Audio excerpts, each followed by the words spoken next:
Emmanuel qui va faire le Alors, bonjour tout le monde. Je me présente, André Lamarche. Je suis retraité actif. Je suis ex-directeur général de la Commission scolaire de la région de Sherbrooke. Par contre, j'ai un parcours assez typique de directeur général. J'ai toujours travaillé dans l'ACS. J'ai été enseignant, surveillant des élèves, directeur adjoint secondaire, directeur secondaire, DGA, DG. Bref, j'ai toute ma carrière là. Donc, je pense que je peux vous qualifier d'un praticien, dans ce sens-là. Puis, à la retraite, j'ai joint le projet CAR. En fait, au début, je faisais toutes autres tâches connexes que les autres ne faisaient pas. Ensuite, quand M. Saint-Cyr, là, je veux vraiment mentionner l'importance de M. Saint-Cyr dans le projet CAR, parce que c'est de lui que c'est venu, les idées origines de lui, etc. Donc, quand Claude est parti, j'ai repris deux de ses communautés d'apprentissage comme coordonnateur, comme animateur. Même, je dirais, je vais faire une petite parenthèse dessus, je voulais faire en cours de route tantôt. Il y a une dame, Kim, je crois, qui a présenté les effets des communautés d'apprentissage sur son DG. Moi, ça m'a fait une émotion, parce que c'est vraiment ce qu'on vit. Dans le projet CAR, on vit un changement de posture des DG. Ils se mettent en leadership collaboratif, ils se mettent en vulnérabilité, ils se mettent en apprenant. Quand j'entends ça, une autre source que de eux, parce que moi, je ne travaille qu'avec les DG. C'est super, c'est comme wow, on commence à se carrer, là, c'est vraiment bref, on est ici pour faire un petit résumé du projet CAR. En fait, à l'heure actuelle, je me mets dans le titre, on est rendu avec 63 commissions scolaires qui participent au projet CAR. Alors, le plan de la présentation, origine du projet CAR, assise théorique, fonctionnement, retombées potentielles, retombées réelles. Je vais essayer d'aller vite, j'ai tendance, c'est pas à parler beaucoup. Les origines du projet CAR.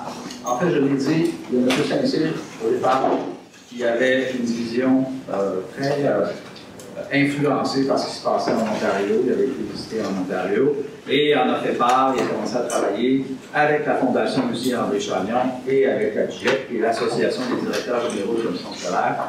Okay? Et à partir de là, a germé le projet CAR. Il faut dire aussi que le projet CAR, c'est un peu un work in progress parce que on a commencé, moi j'ai eu la chance d'être dans la première cohorte de DG, aujourd'hui il y en a 9. Okay? Quand j'étais dans la première cohorte de DG, ça n'a rien à voir avec ce qu'on fait aujourd'hui. En cours de route, on s'est formé, on a appris, on a développé des techniques d'approche et aujourd'hui j'anime la cohorte 2, qui est dans le début, et la cohorte 8. C'est comme deux mondes différents parce qu'il y a une évolution dans une communauté de partage de pratique.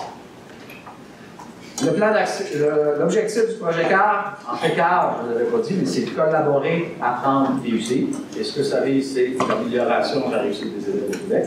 C'est le développement du leadership pédagogique et collaboratif pour la mise en place de conditions organisationnelles et de pratiques favorables au renforcement des apprentissages, de la réussite et de la diplomation des élèves.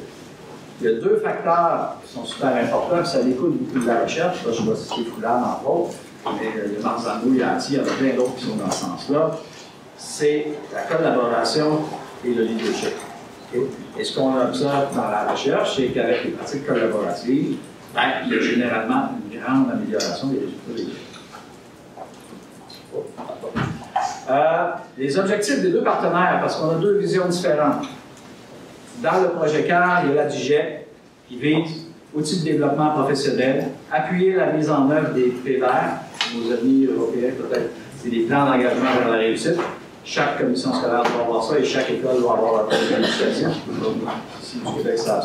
Augmenter la réussite des membres, développer des organisations apprenables et combattre l'isolement. On a un grand nombre de CS au Québec où il y a seulement un DG, comme il y a une école primaire, il y a seulement une école. Les gens vivent de l'isolement et l'idée, c'est de contrer cet isolement-là. La Fondation Lucie André Chagnon, j'en fais pas la présentation, c'est trop long, mais ils ont toujours eu comme objectif de diminuer la pauvreté par la réussite scolaire. On n'a qu'à se souvenir des autres projets qu'on a eu avant, R2, École en forme, bref, il y en a eu plusieurs. Augmenter l'apprentissage et la diplomation. Promouvoir le leadership par le milieu. Je vais en parler un petit peu. Le leadership par le milieu, c'est selon Foulard. Ça veut dire qu'en fait, d'ailleurs, ça peut rejoindre nos amis français parce que En fait, là, ce qu'il dit, c'est que si on veut changer le système, il faut partir du milieu. Pas d'en haut, pas d'en bas. Partir du milieu pour avoir un endroit où on cristallise le changement. Et dans ce cas-ci, c'est les commissions scolaires qui sont l'objet que vous n'avez pas. Vous direz, et on va voir les approches collaboratives, parce que vraiment, c'est l'élément important dans la réussite des élèves, selon moi. La finalité, augmentation et diplomation des élèves, diminution des écarts. En fait, on a de grands écarts entre les élèves qui réussissent bien et ceux qui réussissent moins bien. C'est vraiment important ce qu'on trouve dans les différentes CS. Renforcer les apprentissages essentiels, développement du plein potentiel chez les élèves. Mais il y a aussi des résultats systémiques. Transformation des pratiques pédagogiques. Une petite parenthèse, je suis un ancien directeur d'école, j'ai été DG, et ce qu'on a toujours dit, j'ai eu mon main il y a 15 ou 20 ans, on pouvait organiser plein d'affaires, on n'arrivait pas à arriver dans la classe. Et on dirait à l'époque qu'on n'arrivait pas à aller dans le trou du bec. Je me souviens, les enseignants, quand j'étais au secondaire, me disaient arrête de dire ça, dis plutôt dans la grille du bec, ça va être plus intéressant. Bref, on a de la misère à aller travailler sur les pratiques. On veut un effet classe, parce que si on modifie les pratiques de l'ensemble des gens de haut en bas, on va avoir un effet classe similaire. Je vais référer à ce que discuté tantôt. Elle disait, je vois un changement dans la pratique de mon DG, mais on veut que les profs voient un changement dans la pratique de leur direction d'école, que ça, ce soit en ligne, que ce soit cohérent de l'un à l'autre. Puis on ne peut pas changer la base si on ne change pas le haut. Je laisse emporter. Passage à des organisations apprenantes. Ultimement, quand on va arriver dans des pratiques collaboratives, le grand chapeau macro de ça, c'est d'avoir une organisation apprenante. On peut prendre différents outils, le lead management, l'amélioration continue, mais tout ça, ça va nous amener vers une véritable organisation apprenante. Modification des pratiques évaluatives, alignement vertical et horizontal, réseautage, renforcement du leadership. Notre petite parenthèse, renforcement du leadership, oui, mais partagé. Le projet CAR, en fait, c'est augmenter la réussite éducative et diminuer les écarts entre les élèves, assurer la pérennité du processus. Je ne vais pas vous dire que combien de mois on a eu en éducation dans les dernières années qu'on a laissé tomber à chaque année dans la masse. Pour assurer la pérennité du processus, développer la pratique effective, faire preuve d'autonomie dans le pilotage du processus. Pour assurer les élèves, développer le leadership pédagogique, développer les pratiques collaboratives, développer une culture de données pour regarder qu'est-ce que ça fait, ce qu'on fait, où en sont nos élèves, quand on pose une action, qu'est-ce que ça génère comme réaction, en fait, et développer des pratiques efficaces, notamment basées sur les pratiques probantes. Les moyens. Appui du renforcement du leadership des directions générales et des directions d'établissement des commissions scolaires du Québec. Et appui à la mise en place et au renforcement des cultures collaboratives dans les commissions scolaires partenaires et dans des équipes d'école. En fait, je vais revenir, je vais clarifier au fur et à mesure qu'on va avancer. Les fondements du plan d'action, une participation volontaire. Il y a ça qui s'est parlé ce matin jusqu'à maintenant. Participation volontaire qui s'appuie sur l'engagement à moyen terme des directions générales, des directions d'établissement, des enseignants et des professionnels. Je vais faire une petite parenthèse sur ça. Ce qu'on observe dans les commissions scolaires qui sont les plus avancées à l'heure actuelle, on peut penser qu'il peut y avoir, j'en ai dans certains des cas, que soit en 70 et 80% des directions d'établissement qui sont embarquées dans des communautés sur une base volontaire. Il reste un 5-10%, puis la dernière communauté que j'allumais, j'avais l'impression, qu'est-ce qu'on fait avec cela? Parce qu'en plus, maintenant, on parle d'obligation. Puis, vous savez, quand on parle de gestion de changement, à un moment donné, il y a toujours un 5-10% que tord un petit peu. Là. Bref, on en est là dans la réflexion parce qu'à des endroits, on a atteint la limite du volontariat, mais ça reste que c'est cristallisé parce qu'il y a quand même un 5-10% résistant. Fait qu'il y a une réflexion à avoir un peu plus loin là-dessus. Et un plan d'action qui se déploie jusqu'au 30 juin 2025. En fait, au départ, le projet allait à 2022 et au printemps cette année, face aux résultats fort intéressants du projet CAR jusqu'à maintenant, la Fondation Lucien-André Chagnon a accepté de prolonger son financement jusqu'en 2025. Parce que les COP 7, 8, 9, en fait, on a 9 COP de DG. La première, moi j'étais là en 2014. Là, aujourd'hui, j'ai des gens qui sont rentrés dans ma COP 7. ce printemps. Ceux-là n'ont pas bénéficié du même accompagnement, c'est pour ça qu'on a prolongé. Et un autre élément, je vous le cite, c'est assez fort intéressant, c'est pour la présentation, mais on a fait un petit sondage, voir comment les CS investissaient en surplus de ce que mettait la Fondation pour le passage de pratique collaborative.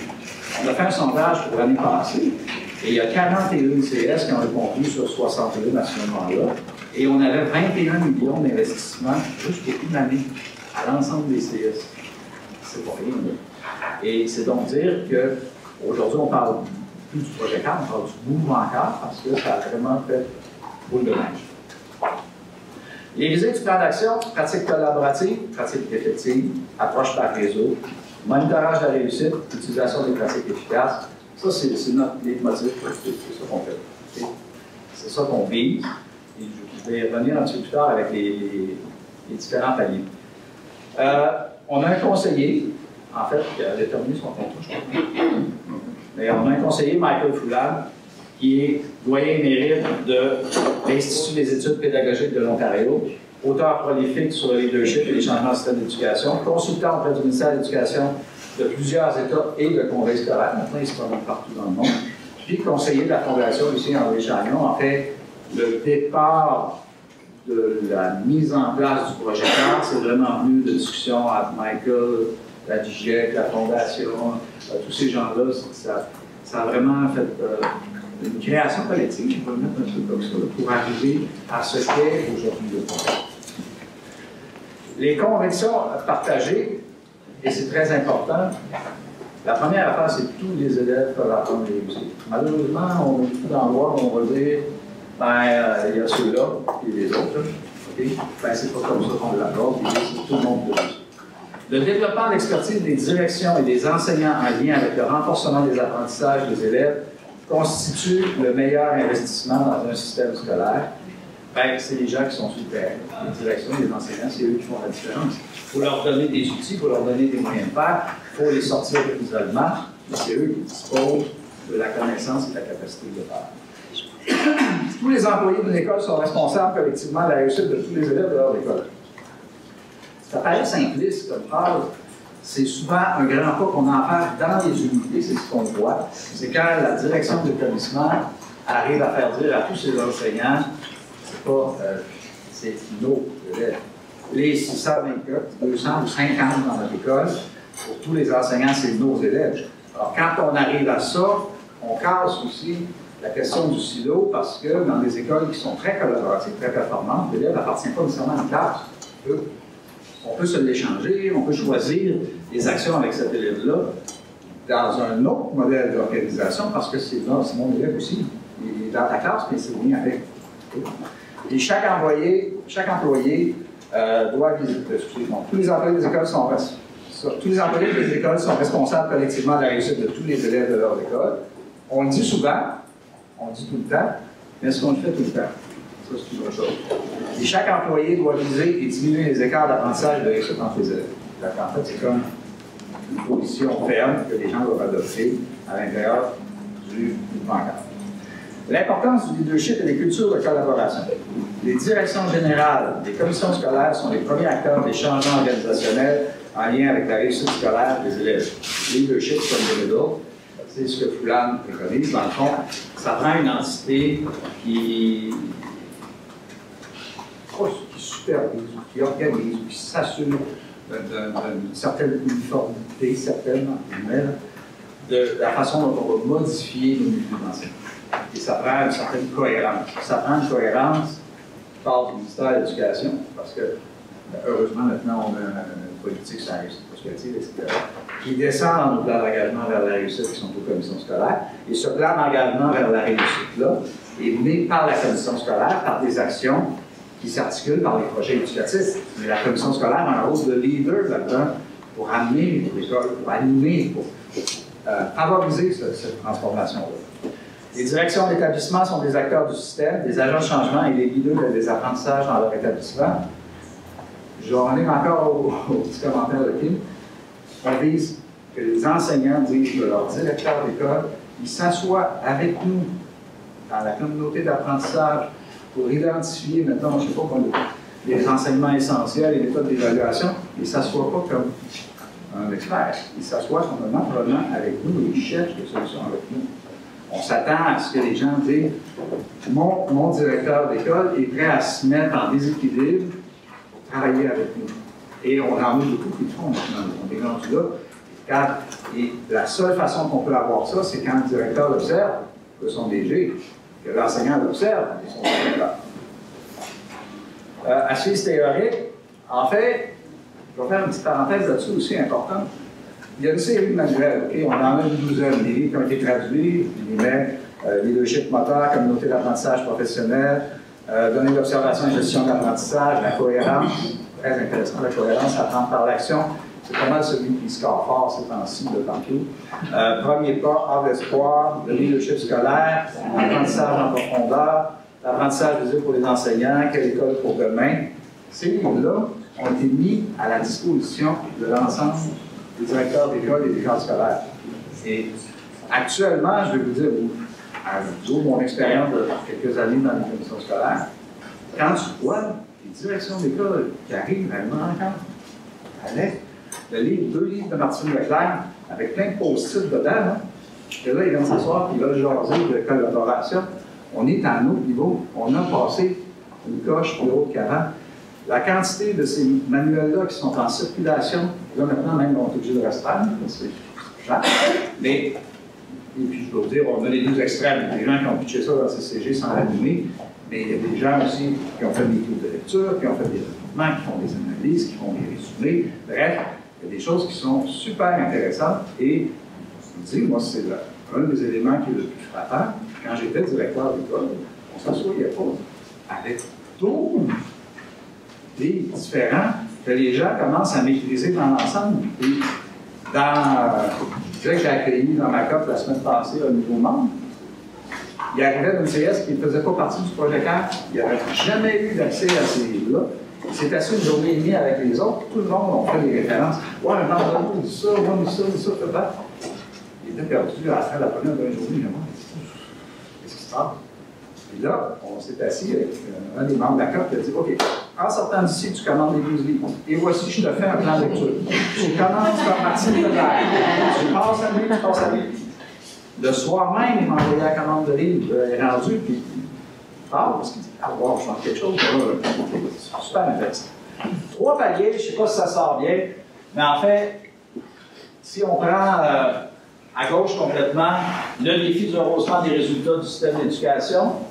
Puis là, on a les codes de palier A. En fait, il y a un carré sur l'historique qui est tellement important. Mais tu as une cote de palier A qui, elle, est là pour influencer les codes de palier 2, c'est-à-dire le code de direction générale adjointe, code de directeur adjoint d'établissement. En fait, les directeurs généraux se mettent en posture d'apprenant ensemble et cherchent les façons comment ils vont influencer leur directeur d'établissement pour qu'ils se le mettent en travaillant en COP avec l'objectif de mettre au palier 3 des communautés d'apprentissage professionnel dans leur milieu. Et puis ensuite, il y a les résultats attendus et l'évaluation de ces niveaux. Je vous dépêche, si vous voulez prendre des questions. On a eu une année de buffer. En fait, M. Saint-Cyr est parti. Et là, on a eu une année où on avait un peu une crise de croissance, fait qu'on a dû revoir la gouvernance, revoir tout ce qui se fait. Maintenant, on a décidé de s'adopter une gouvernance qui soit collaborative, qui soit dans le même modèle que ce qu'on préconise. Alors, il y a un comité de vigie qui est formé des deux partenaires, la Fondation Lucien Chagnon et la GIEC, quelques représentants de direction d'établissement, les membres de COP, etc. Il y a la direction du projet CAR. Et il y a le comité de coordination qui est un peu comme le comité exécutif dont je fais partie, les coordonnateurs de COP. On est 5 coordonnateurs de COP, plus le CETREC, le secrétariat, plus le représentant de la Fondation, etc. Qui fait qu'on a vraiment une gestion qui est plus transparente maintenant, puis plus alignée sur ce qu'on veut. En résumé, à l'heure actuelle, si on part à gauche, premier palier, COP de DG, on a 9 COP de DG en cours, et on a 63 CS, commissions scolaires, qui sont engagées dans les COP. Fait que les 2 dernières qui ont embarqué, là, c'est il y a 1 an et 3 mois. Il y a Au palier 2, qui sont les codes de direction d'établissement, direction adjointe, on a 52 CS qui sont jumelés à ce jour, je vais expliquer c'est quoi. Et il y a un jumelage en cours. En fait, les codes, dans les commissions scolaires, ils veulent mettre en place des communautés de partage de pratiques avec les directions d'établissement. On offre un service d'accompagnement avec le CPREC. On a 22 accompagnateurs qui ont chacun une, deux ou trois commissions scolaires. Ces gens-là travaillent en communauté de partage de pratiques aussi. On se voit 5 fois par année, où chacun partage ses bons coups, ses mauvais coups dans les CS, toujours dans le but de mettre en place des communautés d'apprentissage professionnel dans les CS. Et écoutez, c'est assez aussi fantastique de voir tous ces gens-là qui sont les accompagnateurs du CEPREC, des directions d'établissement à la retraite, direction de services éducatifs à la retraite, on vient changer de retraite, et des anciens DG ou DGA de CS. Et il se fait un travail formidable. Les gens dans les CS, ça veut dire que l'équipe de direction générale s'assoit avec son accompagnateur et met en place des communautés de partage de pratiques avec ses directions d'établissement, en profitant de ce qui s'est fait dans une, dans l'autre, parce qu'on travaille en collaboration au niveau des accompagnateurs. C'est fort intéressant. Au troisième palier, commence à prendre l'accélération parce que l'on est rendu à mettre des communautés de partage de pratiques, communautés d'apprentissage professionnel dans les écoles. Bien, jusqu'à maintenant, écoutez, on a le nom un petit peu plus long, mais je vais revenir, je vais essayer d'aller plus vite.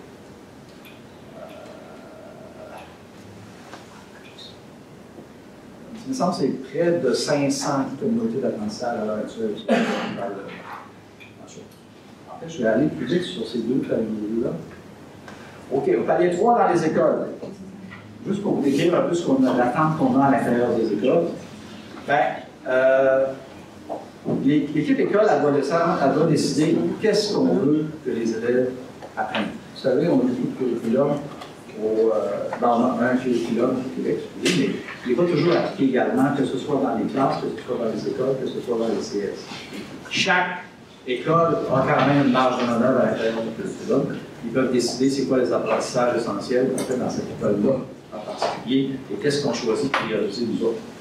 Ensuite, comment saurons-nous si nos élèves ont appris l'évaluation? On décide ensemble ce qu'on va enseigner. C'est une énorme tâche parce qu'il faut faire à partir de la 6e année, mettons primaire, puis décembre, puis voici en première, on voit ça, en deuxième, on voit ça, en troisième, on voit ça. Tout le monde le décide ensemble. Puis les équipes cibles travaillent. Voici, on a ce qu'on a montré nous autres en première, dans l'équipe cible, on travaille, mettons, pour notre communauté d'apprentissage. Donc, on va travailler de même. Et bref, ensuite, il faut se dire, bien, est-ce que nos élèves ont réussi? Comment on va savoir si on réussi? Comment on va les évaluer? On ne veut pas passer notre vie à évaluer non plus. Et qu'est-ce qu'on va faire? Que ferions-nous pour aider nos élèves à apprendre? Et l'autre question, c'est qu'est-ce qu'on va faire avec ceux qui n'ont pas appris? Et qu'est-ce qu'on va faire avec ceux qui ont appris? Parce que ceux qui ont appris trop vite, il va falloir les gérer. Ceux qui n'ont pas appris, il va falloir décider aussi qu'est-ce qu'on fait pas. Mais ça, c'est pas top-down, c'est décidé à l'intérieur de l'équipe école, dans les communautés de partage. C'est ça, je sens que ça change compte. Il y a un devis d'évaluation. Ah, ça va 5 minutes. Bref, on est en association avec le GRES pour l'évaluation. On est en train de revoir le devis. Je veux regarder une sorte de questions pour ça. Fait à l'heure actuelle, c'est Michel Janoz, merci de Montréal avec le GRES, qui avait produit le devis d'évaluation. On ne veut pas évaluer si on a une influence sur le taux de réussite, on veut évaluer le changement de pratique. Parce que si on évalue le taux de réussite, c'est trop multifactoriel pour qu'on puisse avoir des résultats qui soient probants. Par contre, on sait qu'avec l'adoption de pratiques collaboratives de la recherche de démon, si on a un changement de pratique, on va être capable d'estimer si on a un impact des éléments. Les retombées potentielles, je vais garder du temps pour. Il reste le temps pour les questions. Ah, OK. Bon. Les retombées souhaitées. Garder le focus sur l'apprentissage des élèves. Protéger les cadres et les employés des distractions externes et internes. En fait, ce qui est intéressant aussi dans le cadre, ça fait 4 ans qu'on commence à être très structuré et qu'on n'a pas changé. Il y a un autre élément qui est bien important aussi. Au projet CAR, on n'est pas associé au ministère. Okay? On n'est pas associé. Nous, on fait notre projet et il se veut apolitique parce qu'avec les changements politiques, on va continuer à créer. Il y en a peut-être qui étaient au colloque de la Vigette il y a 3-4 ans Après 15 minutes de présentation de Michael Fulham, les gens du ministère sont venus, sont partis. Michael Fulham nous a dit, regardez, faites ce que vous voulez, continuez dans votre track. Quand vous allez réussir, ils vont dire qu'ils ont donné une bonne idée. Et, dans le fond, c'est ce qu'on essaie de faire. Donc, c'est préserver les distractions externes et internes, développer l'efficacité collective des équipes écoles ainsi que l'expertise collaborative de ses membres, miser sur le développement du capital social des employés comme outil de perfectionnement. C'est un truc de Fulham aussi. Le capital social des employés. Prenez une école avec 30 employés, toutes des top, des gens qui ont tous des A+ à l'université, qui ont toujours eu des choses, mais qui ne travaillent pas en collaboration, ils vont aller moins loin qu'une équipe école qui travaille en collaboration, qui sont des gens, je ne peux pas dire péjorativement, mais dans la moyenne.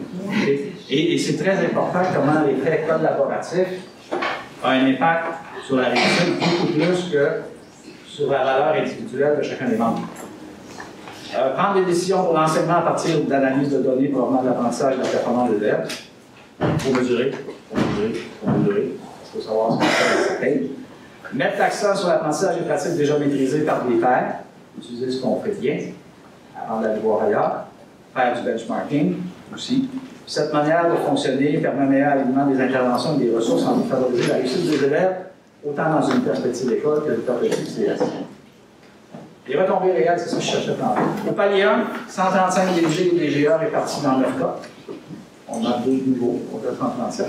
Au palier 2, 160 cas de direction d'établissement qu'on recense actuellement. Ces chiffres-là sont vieux parce que cette année, en début d'année, il y a plein de commissions scolaires qui ont parti des cas. J'en ai dans mes membres de COP à moi. Environ 1600 directeurs d'établissement qui sont impliqués à l'heure actuelle dans le COP. Au palier 3, on dit 1000 équipes collaboratives, ça fait à peu près 5000 enseignants. C'est probablement plus que ça à l'heure actuelle parce qu'il y a encore des gens qui ont fait un grand bout de chemin dernièrement. En fait, si vous voulez avoir des informations plus profondes, il y a le site web du projet cadre, vous avez le projet cadre sur Google. Vous allez voir, il y a une quantité impressionnante d'outils. Et le site du projet cadre est alimenté par les accompagnateurs du CEPREC avec les outils d'animation qu'ils ont utilisés dans leur communauté de direction d'établissement. Il y a des centaines de pages d'outils d'animation, de grilles d'observation. Est-ce que dans quelle école, quand on se pose la question pour un directeur d'établissement, est-ce que la communauté d'apprentissage professionnel, est-ce que ça marche? C'est une grille d'observation. J'observe tel phénomène, oui, j'ai pris telle chose. J'observe tel phénomène. Même chose pour un DG, même chose pour un autre. Un petit point que j'ai oublié, on a aussi des écoles de référence. Fait que quelques écoles en Ontario, on commence à en avoir plusieurs au Québec. Des écoles qu'on peut aller visiter, qui travaillent en collaboration, qui reçoivent des équipes écoles, d'autres CS d'ailleurs, qui les reçoivent. Vous voyez, c'est comme ça qu'on travaille. Fait qu'au moins, les gens, quand ils partent, ils ont une vision de ce que moi j'appelle ça l'image du casse-tête. On va voir un petit morceau, puis on passe au casse-tête. Ben, ils vont voir l'image du casse-tête. Puis après, ils disent ah, c'est ça qu'on veut faire. J'arrête pas, même si je ne vais pas